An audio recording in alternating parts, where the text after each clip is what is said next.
The Marvellous Plan. George sat himself down at the table in the kitchen. He was shaking a little. Oh, how he hated Grandma. And all of a sudden, he had a tremendous urge to do something about her. Something whopping. Something absolutely terrific. A real shocker. A sort of explosion. He wanted to blow away the witchy smell that hung about in the next room. He may have only been 8 years old, but he was a brave little boy. He was ready to take this old woman on.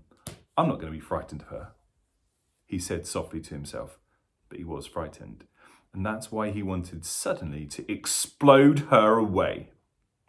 Well, not quite away, but he did want to shake the old woman up a bit. Very well then. What should it be, this whopping, terrific, exploding shocker for Grandma? He would have liked to put a firework banger under her chair, but he didn't have one. He would have liked to put a long green snake down the back of her dress, but he didn't have a long green snake. He would like to have put 6 big black rats in the room with her and lock the door, but he didn't have 6 big black rats. As George sat there pondering this interesting problem, his eye fell upon the bottle of Grandma's brown medicine standing on the sideboard. Rotten stuff it seemed to be. 4 times a day, a large spoonful it was shoveled into her mouth, and it didn't do the slightest bit of good. She was still just as horrid after she'd had it as she'd been before. The whole point of the medicine surely was to make a person better. If it didn't do that, it was quite useless. So ho, thought George suddenly. Aha! Ho hum! I know exactly what I'll do. I'll make her a new medicine. One that is so strong and so fierce and so fantastic, it will either cure her or completely blow the top of her head. I'll make her a magic medicine, a medicine no doctor in the world has ever made before. George looked at the kitchen clock. It said 10:05. There was nearly an hour left before Grandma's next dose was due at 11. Here we go then, cried George, jumping up from the table. A magic medicine it shall be. So give me a bug and a jumping flea. Give me 2 snails and a lizard, and lizards 3, and a slimy squiggler from the sea, and the poisonous sting of a bumblebee, and the juice from the fruit of a jubjub tree, and the powdered bone of a wombat's knee, and 100 other things as well, each with a rather nasty smell. I'll stir them up, I'll boil them long, a mixture tough, a mixture strong, and then hey-ho, and down it goes, a nice big spoonful, hold your nose, just gulp it down and have no fear. How do you like it, Granny dear? Will she go pop? Will she explode? Will she go flying down the road? Will she go poof in a puff of smoke? Start fizzing like a can of Coke? Who knows? Not I. Let's wait and see. I'm glad it's neither you nor me. Oh, Grandma, if you only knew what I have got in store for you. George begins to make the medicine.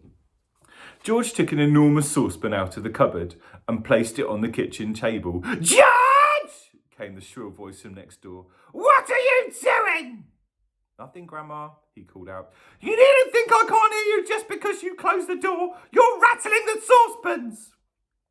I'm just tidying the kitchen, Grandma. There was absolute silence. George had no doubts whatsoever about how he was going to make his famous medicine.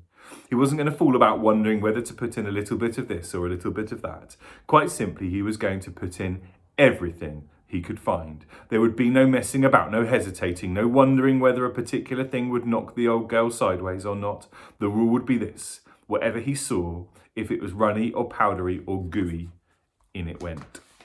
Nobody had ever made a medicine like that before. If it didn't actually cure Grandma, then it would anyway cause some exciting results. It would be worth watching. George decided to work his way around the various rooms one at a time and see what they had to offer. He would go first into the bathroom. There are always lots of funny things in a bathroom, so upstairs he went, carrying the enormous 2-handled saucepan before him. In the bathroom, he gazed longingly at the famous and dreaded medicine cupboard. But he didn't go near it. It was the only thing in the entire house he was forbidden to touch. He had made solemn promises to his parents about this, and he wasn't going to break them.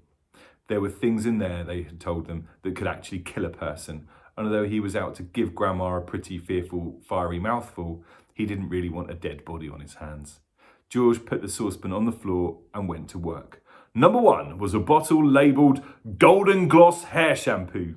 He emptied it into the pan. That ought to wash her tummy out nice and clean, he said. He took a full tube of toothpaste and squeezed out the whole lot in it in one long worm.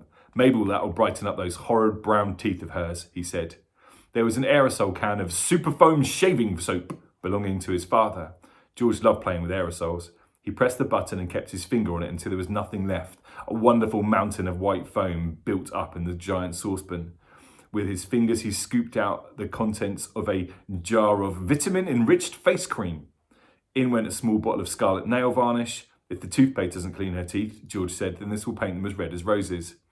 He found another jar of creamy stuff labelled hair remover. Smear it on your legs, it said, and allow to remain for 5 minutes. George tipped it all into the saucepan.